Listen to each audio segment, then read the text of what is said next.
Halo Malaysia, terima kasih kerana sudah menonton video ini. Sebelum kita bermula, sila pertimbangkan untuk tekan butang subscribe, like dan share. Berita perkembangan politik semasa dalam negara, perkembangan negara dan semuanya ada di dalam channel ini. Terima kasih kerana sudah menonton.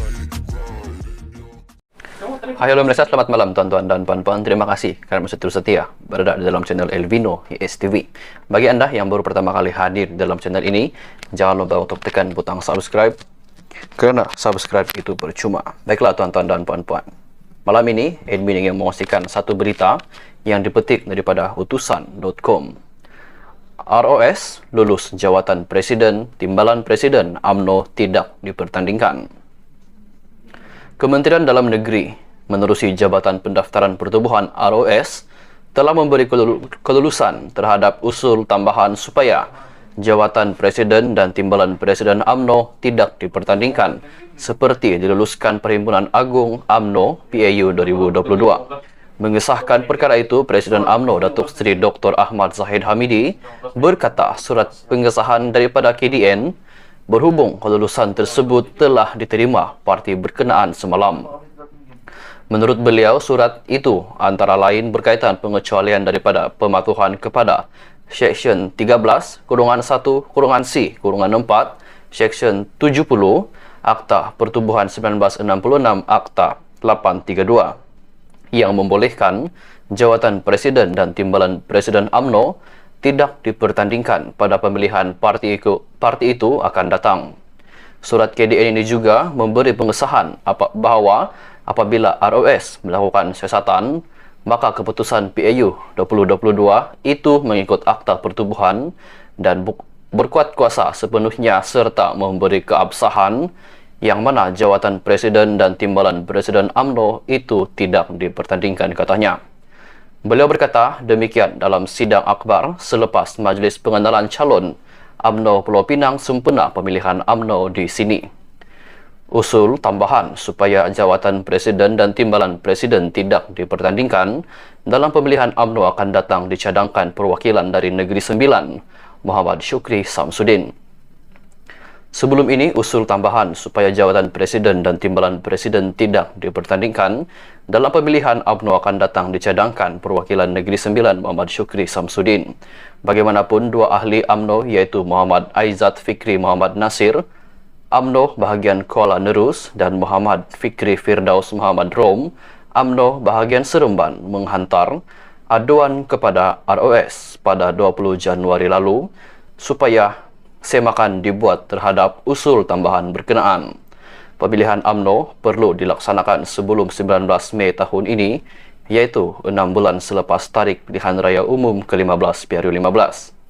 Dalam pada itu, Ahmad Zahid berkata, keputusan KDN itu juga memandangkan semua peraturan mesyuarat dan klausa di dalam perlembagaan berhubung. Usul tambahan itu telah diikuti oleh pengurusi tetap.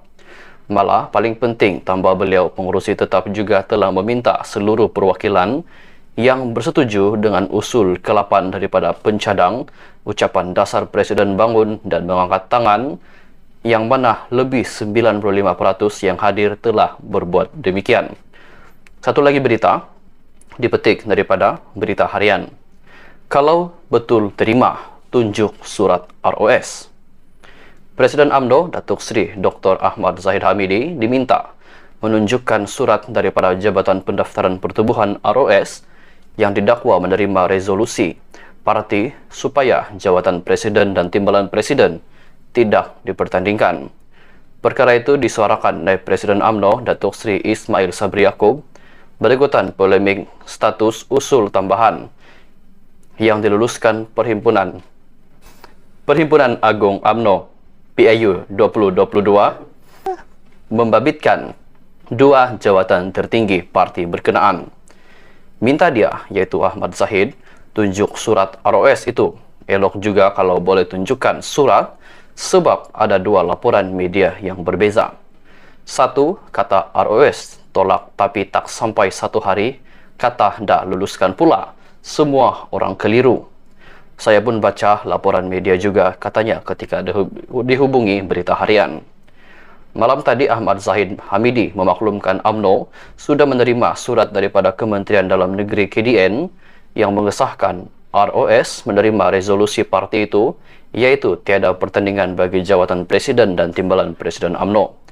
Presiden UMNO itu dilaporkan berkata, ROS meluluskan usul PAU 2022 supaya dua jawatan tertinggi parti itu tidak dipertandingkan pada pemilihan tahun ini.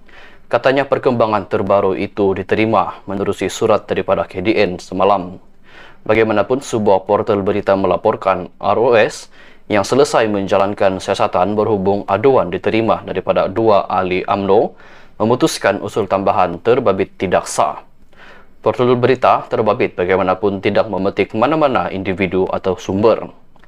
Pada 20 Januari lalu, dua ahli UMNO menghantar aduan kepada ROS supaya semakan dibuat terhadap usul tambahan yang diluluskan pada PAU 2022 berkaitan jawatan Presiden dan Timbalan Presiden tidak dipertandingkan pada pemilihan parti kali ini. Aduan itu dikemukakan ahli UMNO bahagian Kuala Nerus Muhammad Aizat Fikri Muhammad Nasir dan ahli UMNO Seremban Muhammad Fikri Firdaus Muhammad Rom yang berharap ROS dapat menentukan sekiranya wujud pertikaian terhadap usul tambahan yang dibawa pada PAU 2022. Muhammad Aizat Fikri mendakwa atur cara mengemukakan usul tambahan itu tidak sah dan bertentangan dengan perlembagaan UMNO serta peraturan persidangan bahagian dan cawangan. Ismail Sabri yang juga bekas Perdana Menteri turut menggesa ROS membuat keputusan segera bagi menentukan sama ada keputusan PAU itu sah atau tidak sebelum pemilihan parti pada 18 Mac ini. Ia bagi memberi laluan kepada ramai calon lain bertanding merebut dua jawatan tertinggi UMNO, termasuk mereka yang sudah mengumumkan untuk bertanding jawatan naib presiden jika tindakan UMNO itu menyalahi perlembagaannya. Tuan-tuan dan puan-puan, sekian saja perkongsian berita untuk hari ini. Kita jumpa lagi di video yang seterusnya. Bye-bye. Terima kasih kerana sudah menonton.